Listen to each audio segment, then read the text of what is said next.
To kind of talk about the things that matter to DC politics, Wall Street economics, and of course, how they're hitting people just like us on Main Street. And of course, if you look at the cover art for this particular cast, we're talking about the word. It just says one word, and it is busted. And of course, for some people, that is exactly what's going on right now. They are busted, whether it's been a layoff, whether it's been a job cut altogether, a closing, whatever it is. These types of things do go on in the economy, and I know that we're looking at an economy that's kind of getting restarted and refreshed in so many different ways. Of course, the president of the United States is Trump, and Trump, we know, came in with a plan. What does that plan look like? Well, that's a good question, but we know at least parts of this plan and what's going on here right now. For instance, we can say, like without a doubt, that the plan is showing some signs of of what he envisions America looking like, and of course, that was number one, the tariffs, dealing with the tariffs, and making sure that those jobs are here in the United States, not in Mexico, not in Canada, and of course, not just those tariffs to our neighbors to the north and south, but let's face it, we're talking about getting Europe, South Korea, Japan, etc. to invest in the U.S. infrastructure. So this is really, really powerful stuff. And with that, obviously the promise of more jobs coming to the United States. And of course, you know, it's not like you can go ahead and flip a switch and these jobs are here. You know, think about these factories that close and think about what it takes to open a factory. And I can tell you the truth, right around the area I live, and I'm talking about a 50-mile radius east and then 50 miles to the west, there's been some big plants that have closed, right? I'm thinking one plant, 3,000 jobs, one plant, 1,500 jobs, and another plant, about 1,500 jobs. So that's, you know, 19, I'm sorry, around 2000, 2005 statistics, but you get the picture. We're talking about 6,000 jobs, bam, just like that. But obviously, it goes deeper than that.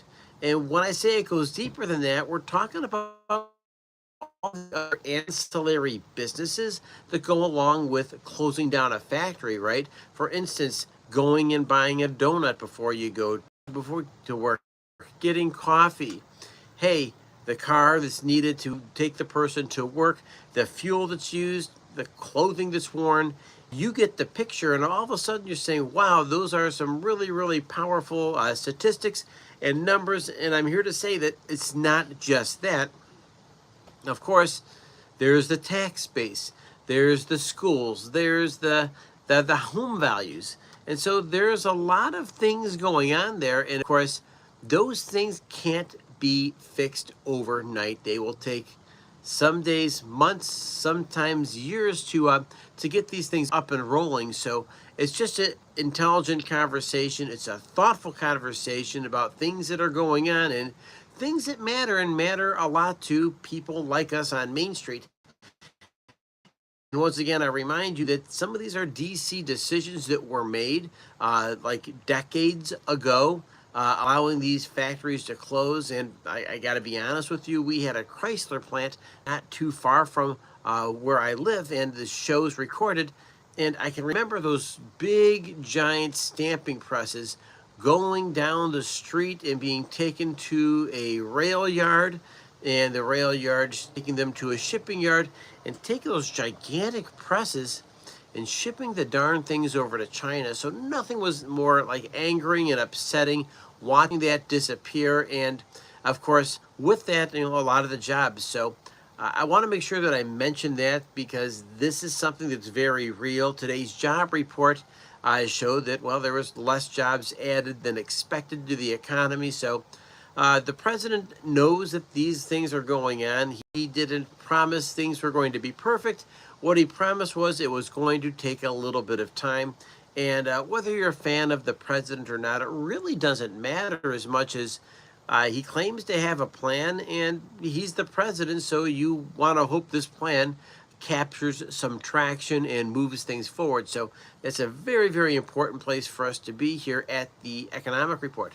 Also, I guess I'll go ahead and say that there's been those Doge cuts. Those were for real as well. And of course, those jobs were federal jobs in many ways. In some ways, there's a trickle down effect to state jobs as well. So I do want you to pay attention to that theme because those are real job cuts as well. And those things do affect unemployment if they are claiming unemployment. So just saying, those are things you want to put on your radar screen.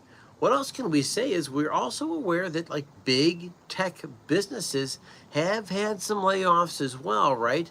From Microsoft to Google to Amazon, even Facebook have had some layoffs as well. So you just want to be aware. Now, the bigger question becomes, is this really a busted type theme? Are people are really just in horrible shape, or is it we don't see? And I'm leaning towards maybe economics are oftentimes cyclical, which means there's boom cycles, there's bust cycles, there's cycles that last longer than they should to the positive, and of course there's cycles that last longer than they should to the negative as well.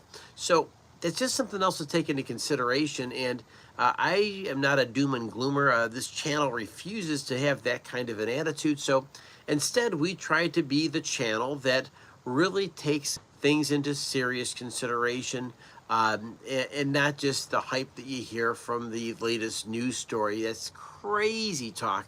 So once again, we're going ahead and making sure that the stuff we report on this channel is stuff that matters and to people just like you and just like me.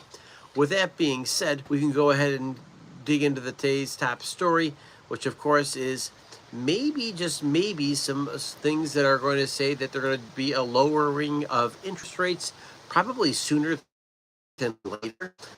Data could be saying not just 0.25% cut, it could very well be like a 0.5% cut in the September meeting. Make no doubt about it, the Fed's disposition is changing.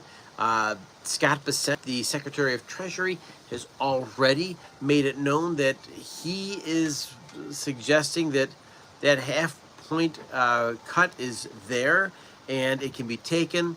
And of course, Howard Lutnick working very hard as the Secretary of Commerce, trying to get things done here for the economy as well.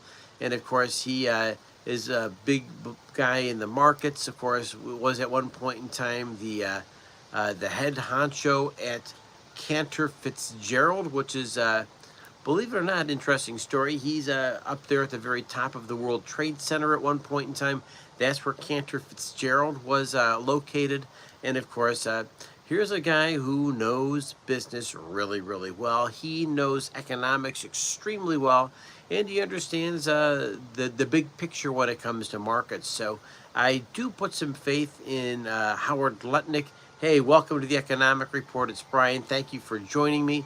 It's been a busy day here, and make sure you are liked and subscribed so we can continue to provide you top information here.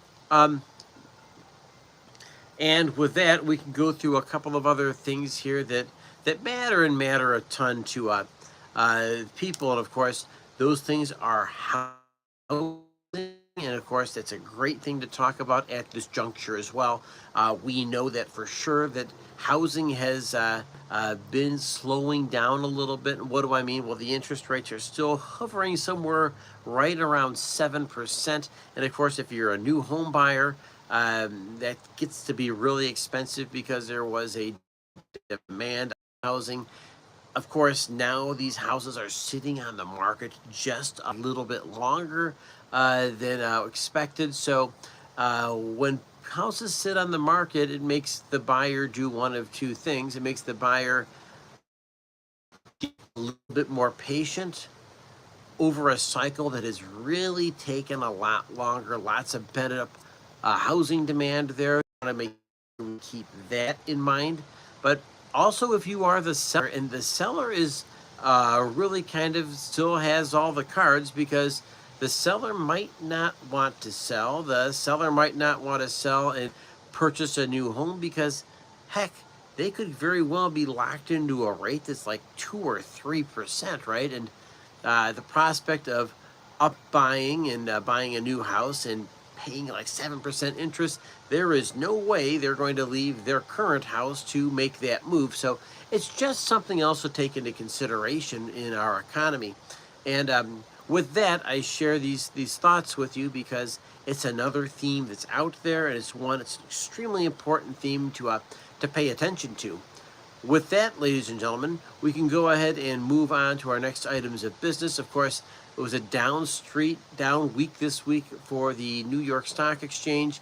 Everything down a little bit. And of course, the market tends to react because of, once again, what do we say? That, well, they kind of have a sixth sense about where the economy's heading. And right now, when there's things like uncertainty out there, well, this is exactly what you get. You get a market that's kind of moving sideways, maybe a downward trend. But I do believe that we're just a little bit of good news away from taking the market off all over again. What that good news catalyst is, I don't know. And when doom and gloom tends to dominate the markets, well, it's exactly what you get. You get a downward movement in the markets as well. So that's something for you to take into consideration as well here at the Economic Report. We try to cut through all the crap and give you the stuff that's really, really important to people like us on Main Street.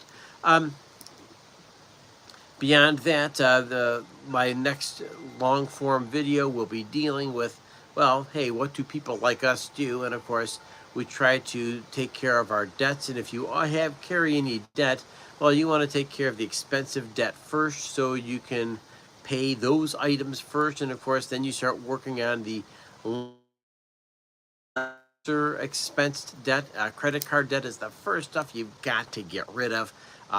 That'll be in one of my upcoming videos here as well, setting up a tactical plan for dumping credit card debt. You won't want to miss that video.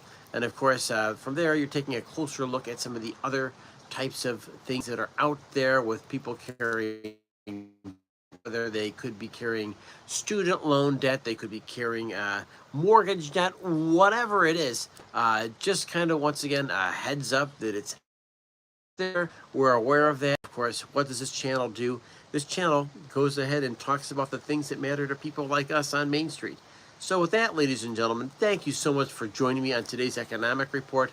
I may run a second episode of this today after 5 o'clock. The reason why I would be doing that is going ahead and taking a look and see if there's an audience waiting for me after 5 o'clock. Guys are awesome. And if I could remind you, remember, folks, the biggest battle you're fighting is the one between your ears of your thoughts, your actions, your attitude.